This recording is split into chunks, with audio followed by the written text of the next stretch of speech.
Queridos hermanos, muy buenos días. Dios los bendiga a cada uno de ustedes. Hoy vamos a continuar con el estudio del libro de Daniel. Hoy vamos a ver el capítulo número 2 y les voy adelantando que este capítulo va de la mano con el capítulo 7, con Daniel capítulo 7. Ambos capítulos nos presentan el desarrollo de los imperios mundiales y la forma sucesiva en que estos reinos se van reemplazando. Y lo sorprendente de este libro es cómo las profecías se han ido cumpliendo tal cual están escritas en la Biblia. Y todavía hay muchas profecías que son para el tiempo del fin, para cuando nuestro Señor Jesucristo regrese y establezca su reino milenial sobre la tierra. Vamos a orar para que el Señor nos pueda dirigir en esta mañana, para que el Señor pueda ser Él hablándonos a cada uno de nosotros.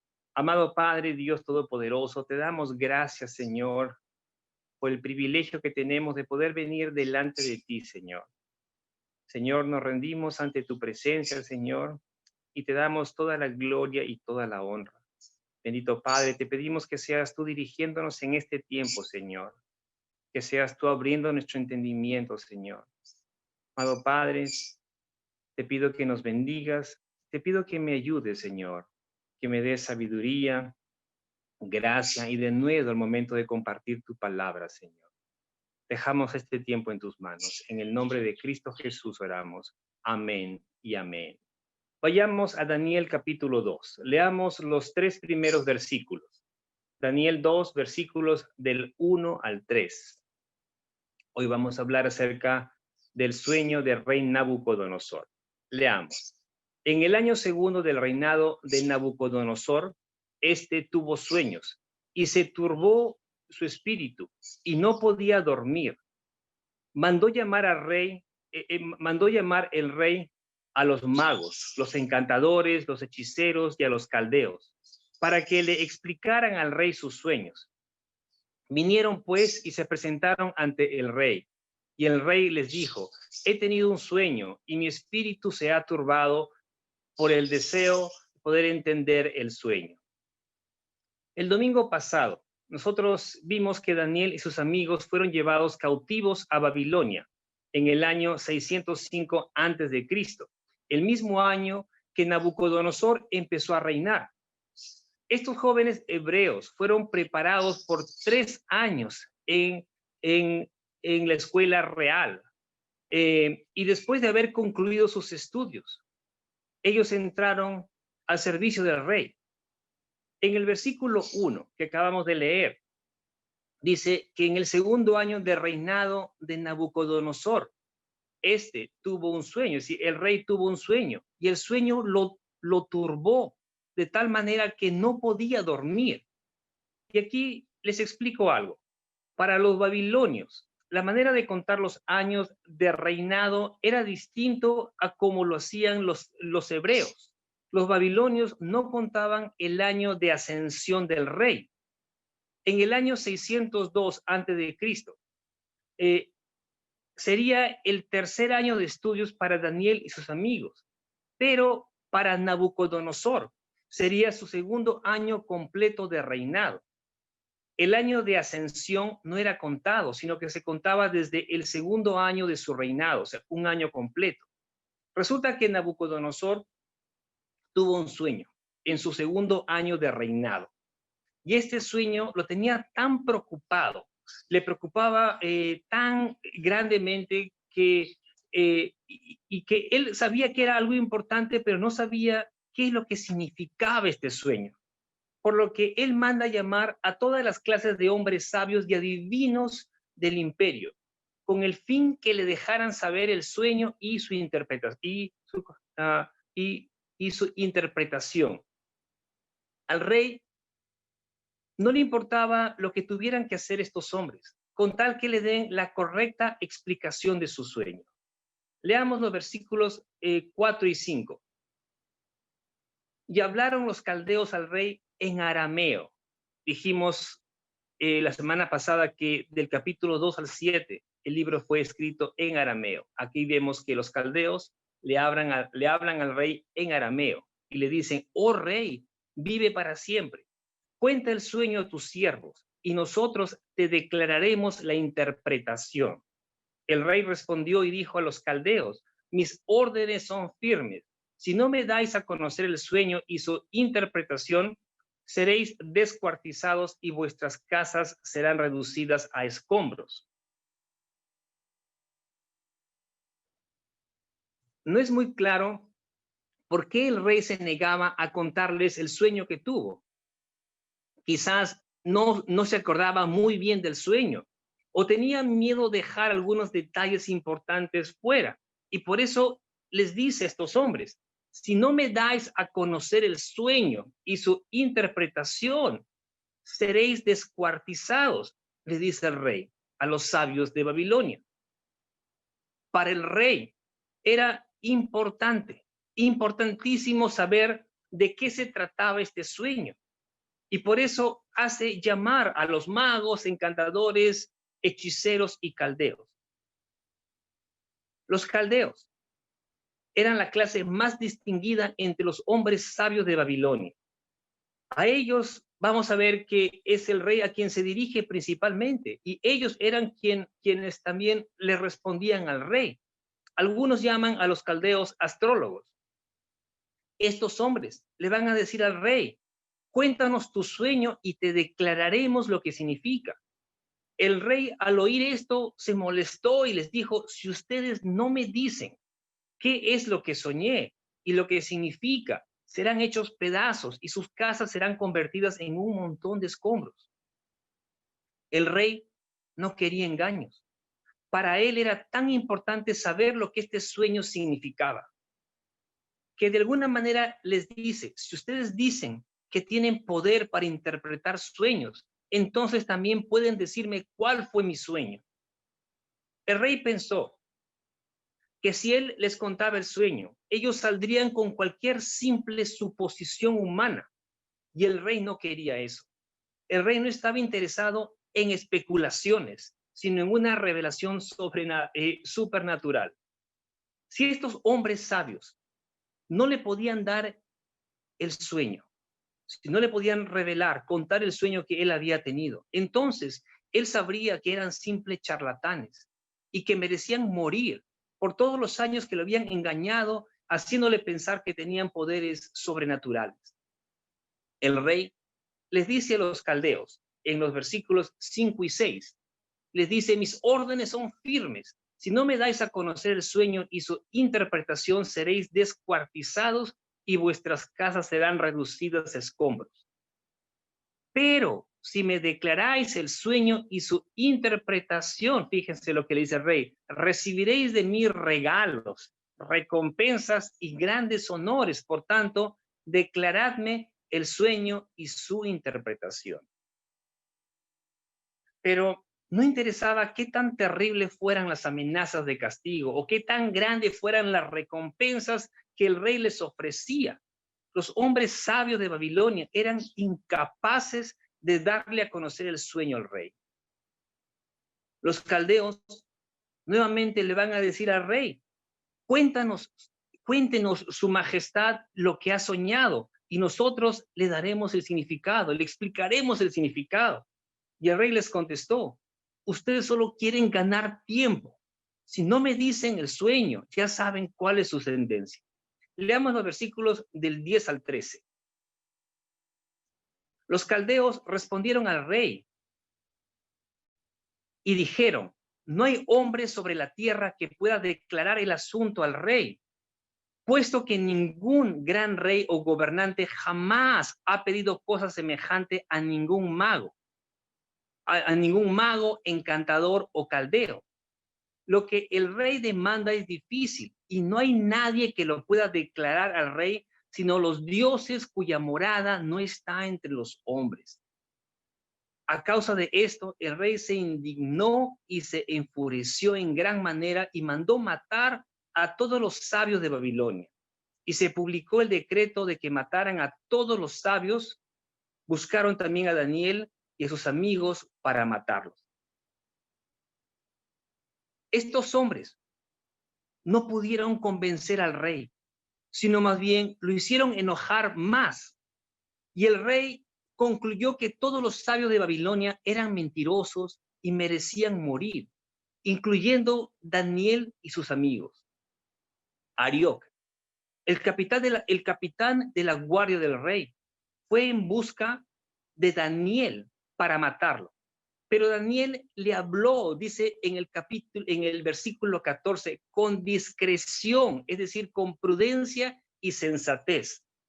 Y Arioc, el jefe de la guardia del rey, le contó a Daniel todo lo que había sucedido y el decreto que el rey había dado para con los sabios de Babilonia. Entonces, Daniel fue a pedirle al rey que le diera tiempo para declararle la interpretación del sueño, y luego se fue a ver a sus amigos. Leamos los versículos del 17 al 19.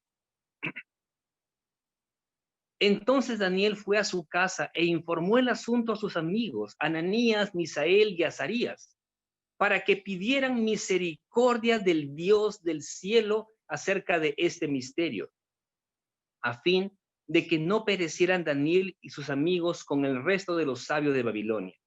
Entonces el misterio fue revelado a Daniel en una visión de noche. Daniel entonces bendijo al Dios de los cielos. Daniel era un hombre de oración.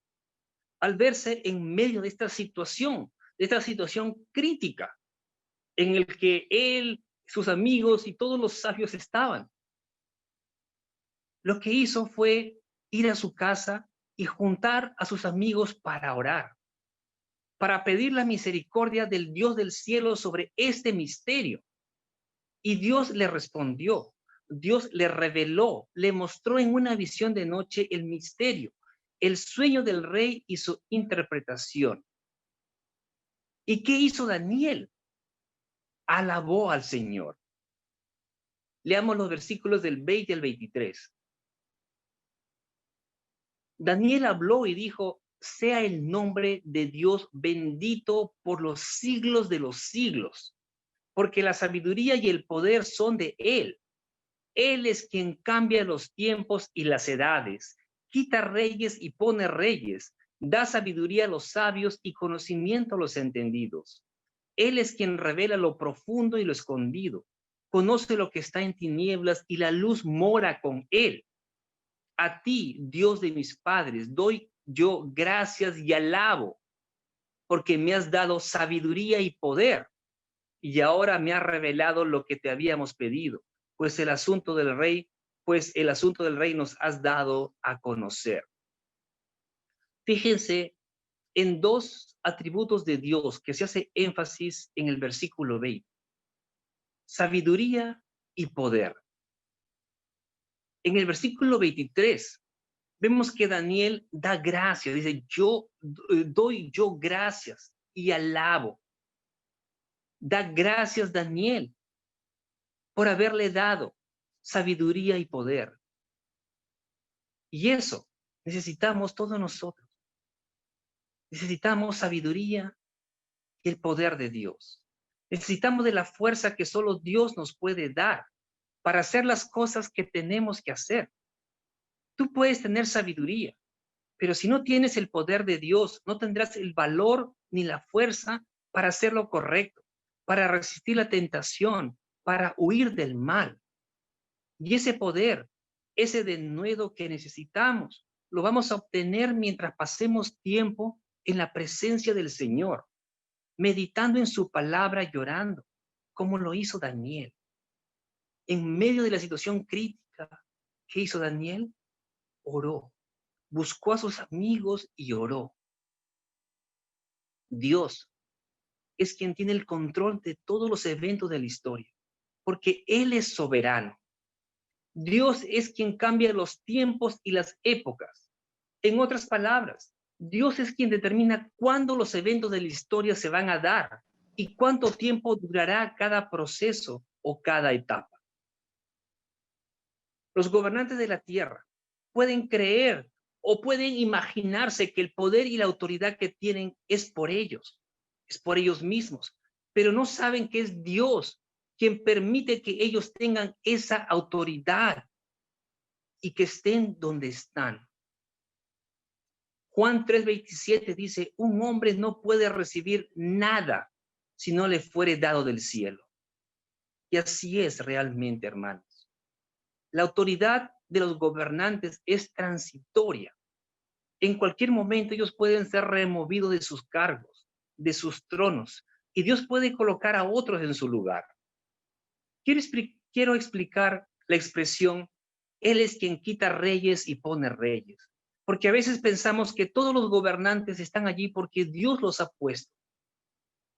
Si bien es cierto que Dios es soberano y Él puede y tiene el poder para poner y quitar a quien Él quiera, pero dentro de la soberanía de Dios, el Señor permite que nosotros elijamos, que nosotros tomemos decisiones.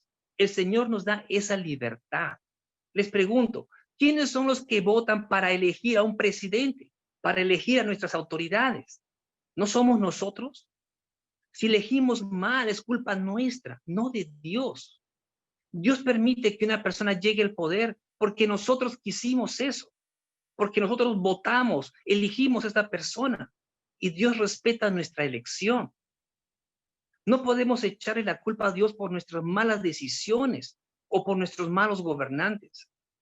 Ahora, si esta persona, si este gobernante, si este presidente es malo, si se pasa de malo, el Señor lo puede quitar, porque no depende de esta persona si se mantiene en el poder o no, sino de Dios. Antes del tiempo de los reyes, durante la época de la monarquía, el pueblo de Israel era dirigido por los jueces. Los jueces eran hombres que Dios levantaba para guiar a su pueblo. Pero Israel quiso rey. Ellos querían ser como todas las demás naciones, como las naciones vecinas. Ellos querían rey y dijeron, queremos un rey que nos gobierne y que salga con nosotros a la guerra.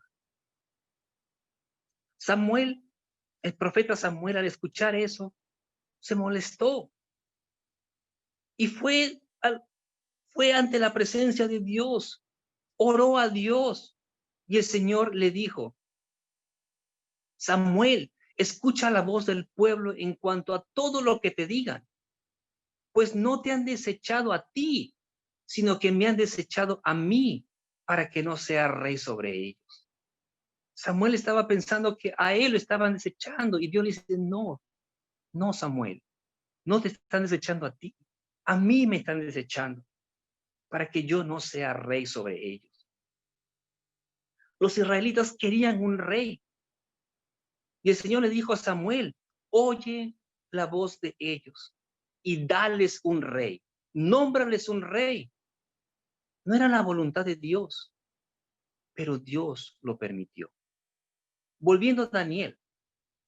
Daniel fue a ver al capitán de la guardia, a Arioc, a quien el rey había ordenado para que matara a los sabios de Babilonia.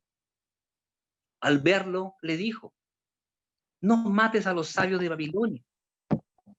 Daniel le pidió que lo llevara ante el rey y le dijo que él le declararía la interpretación de su sueño. Arioc, al oír eso, tomó a Daniel inmediatamente y lo llevó ante la presencia del rey Nabucodonosor y le dijo al rey, entre los judíos deportados he hallado un hombre que le dará a conocer el significado de su sueño. El rey le preguntó a Daniel, le dijo, ¿puedes decirme lo que vi en mi sueño y darme su interpretación? Al parecer el rey tenía cierta duda y por eso es que le hace esa pregunta. Por eso le dice, ¿puedes decirme lo que vi en mi sueño? Leamos los versículos del 27 al 30.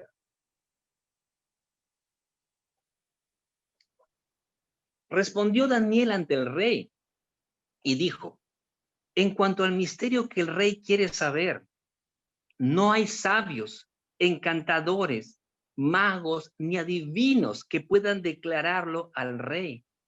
Pero fíjense lo que dice el versículo 28. Pero hay un Dios en el cielo que revela los misterios y él ha dado a conocer al rey Nabucodonosor lo que sucederá al fin de los días. Tu sueño y las visiones que has tenido en tu cama eran estos. A ti, oh rey, en tu cama te surgieron pensamientos sobre lo que habrá de suceder en el futuro. Y el que revela los misterios te ha dado a conocer lo que sucederá. En cuanto a mí, me ha sido revelado este misterio, no porque yo tenga más sabiduría que cualquier otro viviente, sino con el fin de dar a conocer al rey la interpretación y para que tú entiendas los pensamientos de tu corazón. El sueño que el rey Nabucodonosor había tenido venía de Dios. El Señor le estaba mostrando al rey lo que sucedería en el futuro, al fin de los días, al final de los tiempos. La frase, al fin de los días, en el versículo 28, es usada frecuentemente por los profetas para referirse a algún momento determinado de la historia en algún tiempo futuro. Pero en Daniel 2:28, esta frase es usada para indicar el fin de los tiempos y el establecimiento del reino de Dios. Como el sueño provenía de Dios, solamente Dios podía dar la interpretación. Y el Señor va a usar a su siervo Daniel para que le revele al rey el significado del sueño. Todos soñamos, unos más que otros. Algunos pueden decir que no sueñan, pero yo creo que no se acuerdan de lo que han soñado.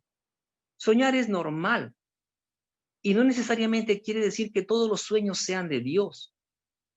Uno puede soñar de lo que a lo mejor ha estado pensando o de lo que puede haber estado viendo o a lo mejor lo que ha estado oyendo.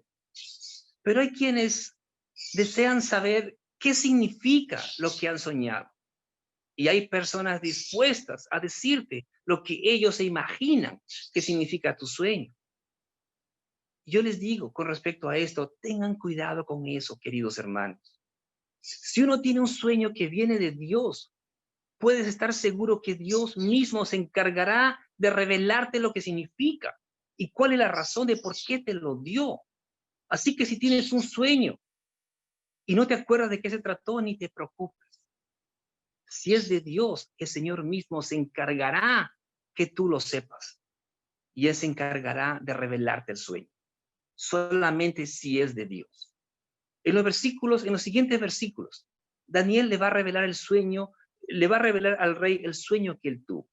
Leamos los versículos del 31 al 35. Tú, oh rey, tuviste una visión y he aquí, había una gran estatua. Esa estatua era enorme y su brillo extraordinario. Estaba en pie delante de ti y su aspecto era terrible.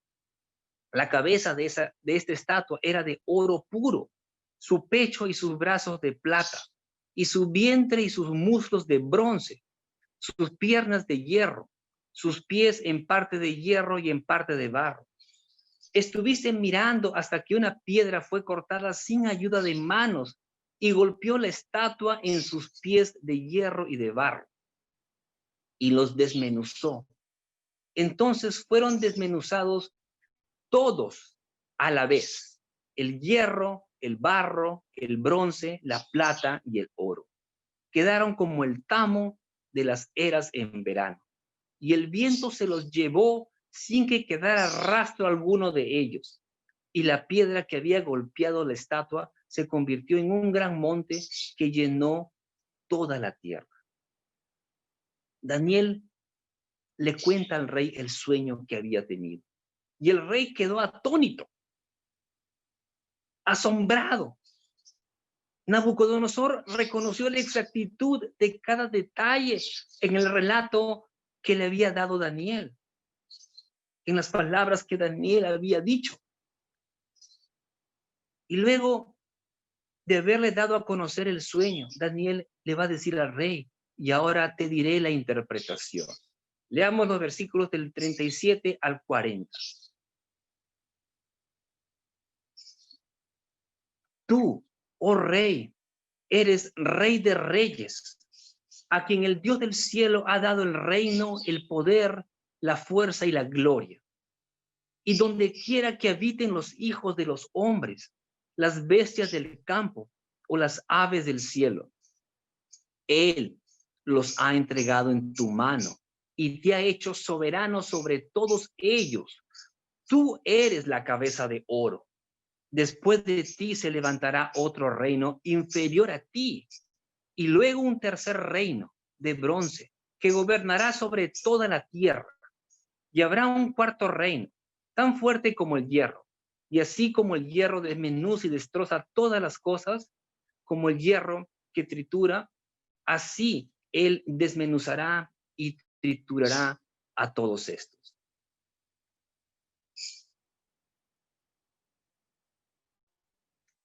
Daniel le dice a Nabucodonosor, tú eres rey de reyes. Y le dice esto debido a que el imperio babilónico era inmenso, era muy grande. Y habían distintos gobernantes en las provincias que ellos habían conquistado. Pero todos estos reyes menores o autoridades estaban bajo la autoridad, bajo el mando de Nabucodonosor. Pero también Daniel le va a decir al rey, el Dios del cielo te ha dado, fíjense lo que dice, el Dios del cielo te ha dado el reino, el poder, la fuerza y la gloria. Nabucodonosor no podía ni debía jactarse de nada, porque todo lo que tenía, el reino, el poder, la gloria, la fuerza, era porque Dios se lo había dado. Daniel le va a decir al final del versículo 38, tú eres la cabeza de oro. Si bien Nabucodonosor era el rey del imperio, él también representaba al imperio neobabilónico. La cabeza de la estatua era de oro puro. Y es que Babilonia era un imperio esplendoroso. Babilonia se caracterizaba por el oro que tenían. Todo lo que ellos hacían era de oro. Sus vasijas, sus utensilios, sus decoraciones, sus adornos, los adornos del palacio, todo era de oro. Era un reino espléndido, maravilloso, muy rico. Babilonia fue el primero de los 4 imperios mundiales que dominarían el cercano oriente hasta la victoria final del Mesías al final de los días. Nabucodonosor llegó al trono en el año 605 a.C. y después de su muerte en el año 562 a.C., el imperio babilónico continuó 23 años y luego cayó en manos de los persas, del imperio medo-persa, en el 539 a.C. Babilonia fue un reino esplendoroso, pero corto en duración. Daniel le dijo al rey en el versículo 39, después de ti se levantará otro reino inferior a ti. Por supuesto, eso no esperaba escuchar el rey Nabucodonosor. Él pensaba que su reino duraría para siempre, pero ahora Daniel le dice que su reino caería en manos de otro reino, un reino representado por la plata. Este reino sería el imperio medo-persa, guiado, dirigido por Ciro el Grande, Ciro el rey de Persia. Ciro fue quien conquistó Babilonia en el año 539 a.C. Ciro extendió el imperio medo-persa hasta Egipto, dominó todo el Medio Oriente y llegó hasta el lejano Oriente, hasta la India. Si bien el imperio medo-persa fue inferior al babilonio en valor, pero fue más duradero. El segundo imperio mundial duró alrededor de 200 años. Y algo sorprendente es que la Biblia profetizó sobre este hombre, sobre Ciro, 150 años antes que naciera. Incluso vemos que se le menciona por su nombre.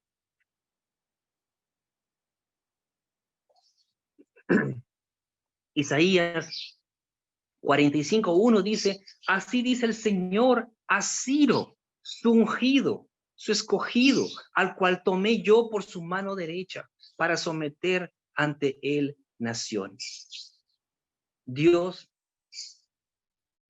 lo escogió. Su nombre, este hombre fue profetizado antes que naciera. Estamos hablando alrededor de 150 años. El reino que le siguió a los medos y persas fue Grecia. Este tercer imperio mundial, representado por el bronce, es el imperio greco-macedonio.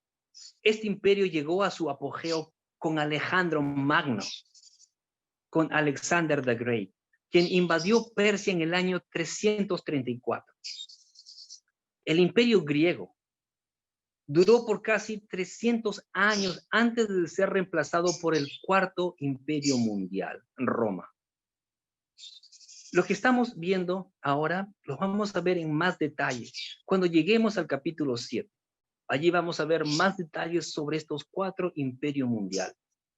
El versículo 40 describe a Roma, al cuarto imperio mundial, el cual está simbolizado por las piernas de hierro. El imperio romano fue mucho más bajo en valor que el oro, la plata y el bronce, pero el hierro era el más adecuado para destrozar a los que se oponían a su poder.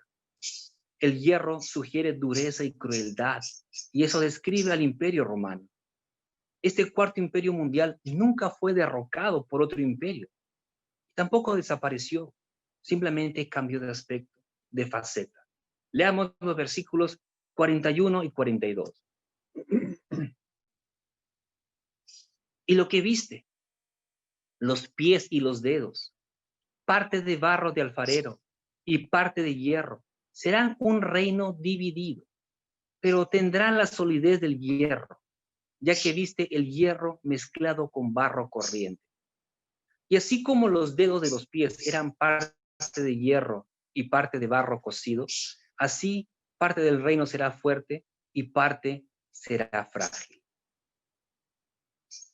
Los pies y los dedos, que eran mitad hierro y mitad barro corriente, es decir, barro de lodo, se refiere a la etapa final del cuarto imperio mundial. El imperio romano en esta última etapa sería dividido. Dice la palabra, será un reino dividido, que en parte sería fuerte y en parte débil.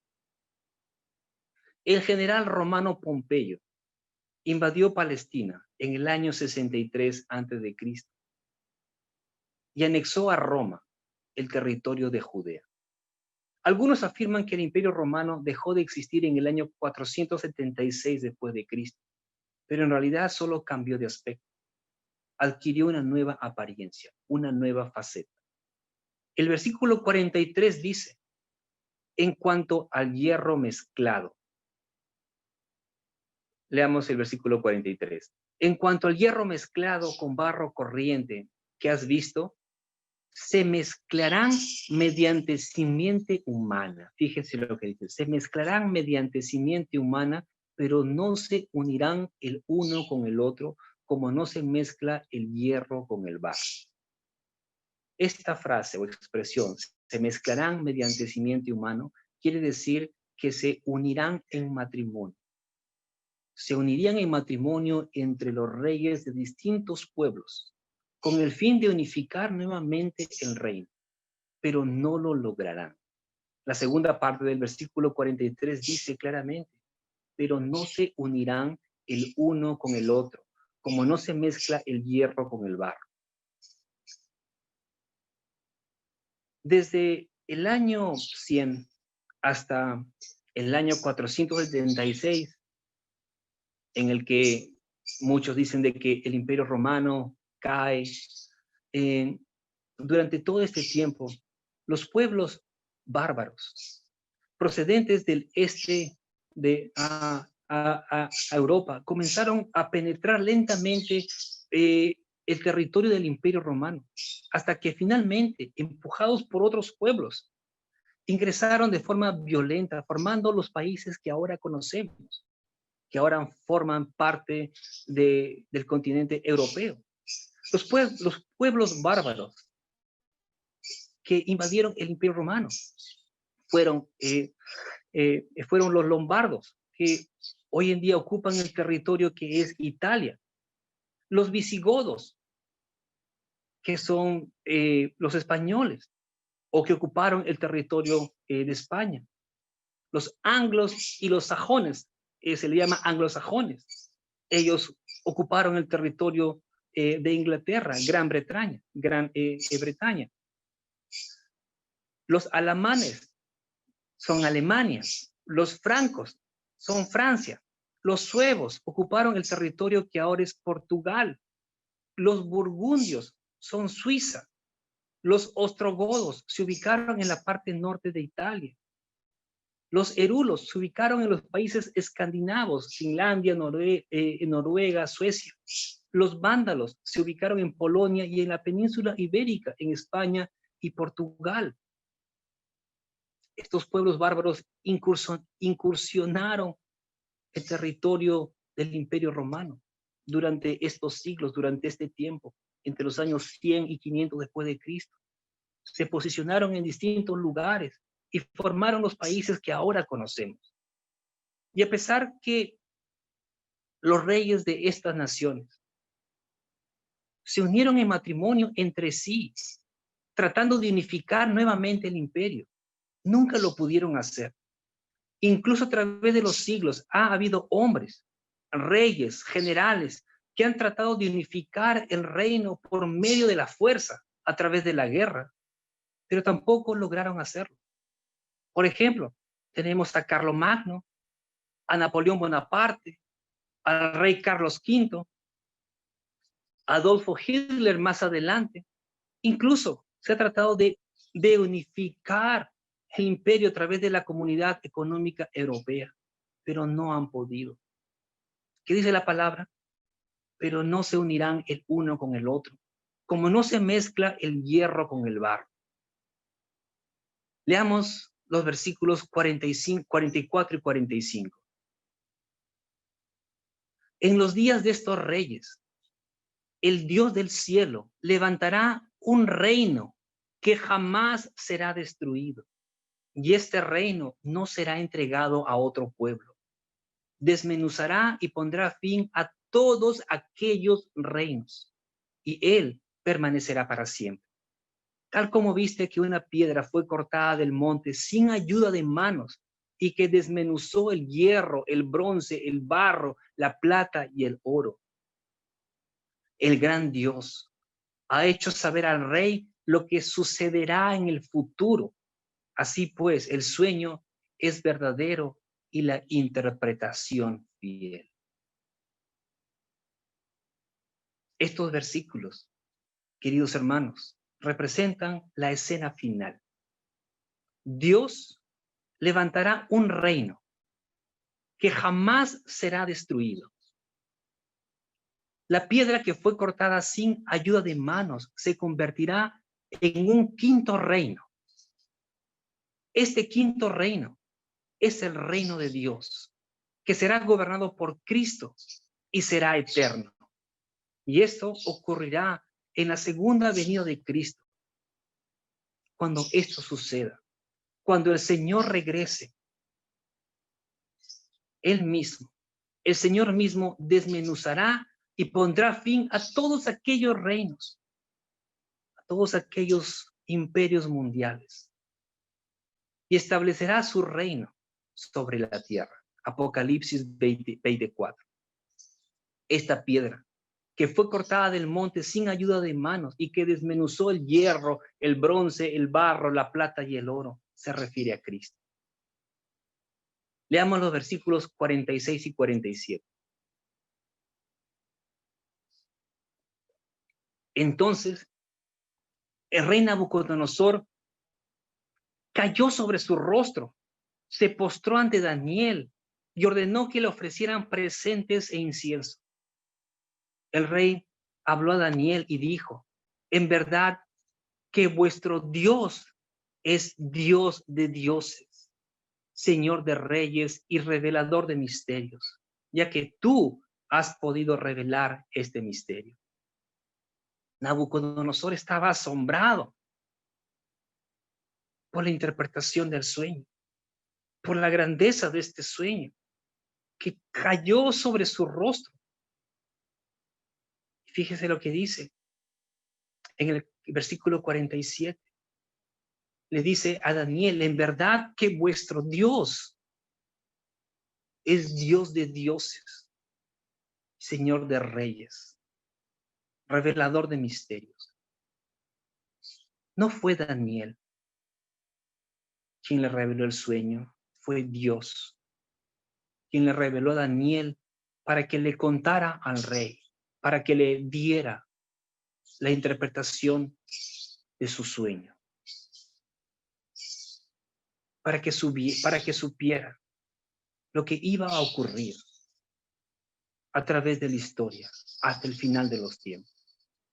Nosotros, queridos hermanos, ya no estamos viviendo en el tiempo de la cabeza de oro, ni en el pecho y los brazos de plata, ni en el vientre y muslos de bronce, ni en las piernas de hierro. Nosotros nos encontramos en el tiempo de los pies y los dedos, que son parte hierro y en parte barro. El quinto reino aún está por venir. Cuando uno mira la imagen del sueño del rey Nabucodonosor, de arriba a abajo, verás cómo estos imperios van de oro a plata, a bronce, a hierro, y a barro y hierro al final, que es la base del estatua.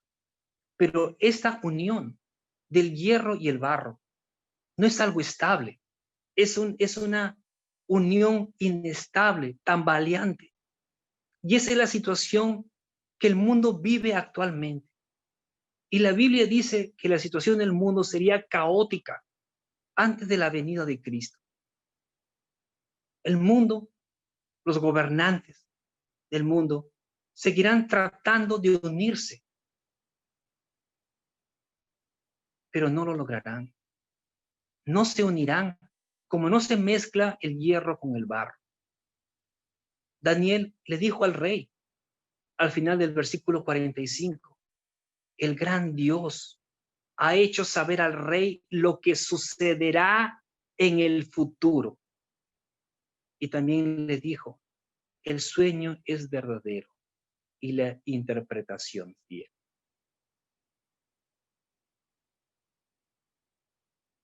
El versículo 44 dice lo siguiente, en los días de estos reyes, el Dios del cielo levantará un reino que jamás será destruido.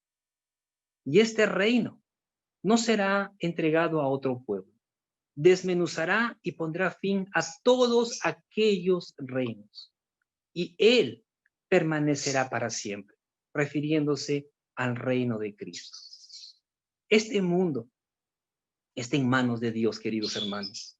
Y aunque veamos que hay crisis y conflictos en el mundo, decadencia moral de la sociedad, o veamos que la economía del mundo, de nuestro país, está mal, como ahora podemos ver qué tan endeudados estamos como país, o podamos ver que se producen desastres naturales o terremotos en distintas partes del mundo u otras cosas. Debemos recordar que este mundo está en las manos del Señor, que Él es quien tiene el control de todo, y eso debe darnos paz. No tengamos temor. El futuro está en las manos del Señor. Un día Cristo volverá y ya no habrá más enfermedad ni sufrimiento. Ya no habrá más muerte, ni tristeza, ni dolor. Ya no habrá más cáncer. Ya no habrá más ataques al corazón. Y la increíble noticia es que el príncipe de paz es quien pone paz en nuestros corazones en medio de las cosas que podamos estar viviendo y pasar. Y Él vendrá pronto. Cristo viene pronto, queridos hermanos. Y yo solo espero que si aún no conoce realmente a Cristo, si no tienes a Cristo en tu vida, ven a Él. Entrégale tu vida, entrégale tu corazón. Yo sé que este mensaje después será escuchado por otras personas, no solamente por nosotros. Y a ti te hablo, querido amigo, querida amiga. Si aún no conoces de Cristo, ven a Él. El Señor te está esperando. Dios desea que puedas estar con Él en el reino que Él establecerá, el cual permanecerá para siempre. Oremos. Amado Padre, Dios Todopoderoso, te damos gracias, Señor, por tu santa y bendita palabra. Gracias, amado Padre, porque a través de ella, Señor, tú nos muestras las cosas que han de acontecer, Señor, en el futuro, al final de los días. Amado Padre, vemos que tal como tú le revelaste a Daniel, Señor, el sueño del rey Nabucodonosor, han ocurrido las cosas, Señor. Hemos visto estos imperios levantarse y caer. Amado Señor, tú eres quien tiene el control de las cosas, quien tiene el control de los eventos y de los tiempos, Señor, y que nada está fuera de tu control. Ayúdanos, amado Padre, a poner nuestra confianza en ti, Señor. Podremos ver muchas cosas que pasen, Señor. Sabemos que tú vienes pronto. No sabemos cuándo, Señor. Pero sabemos que mientras que las cosas se pongan peor, Señor, tu venida está cada vez más cerca. Te pedimos que nos ayudes, amado Padre, como iglesia, a mantenernos firmes, Señor, a pesar de las cosas que puedan venir, Señor. Te pido que seas tú dándonos sabiduría y poder, Señor, para poder mantenernos firmes, Señor. Y bendice a nuestra patria, Señor. Bendice a nuestro país. Ayúdanos a poder salir de esta crisis que estamos viviendo, Señor. Y te pido por todos mis hermanos, amado Padre, que puedan estar angustiados en estos tiempos que estamos viviendo, Señor. Te pido para que tu paz esté con ellos, Señor. Te damos gracias por este día, Señor. Y te damos a ti toda la gloria y toda la honra. En el nombre de Cristo Jesús oramos. Amén y amén.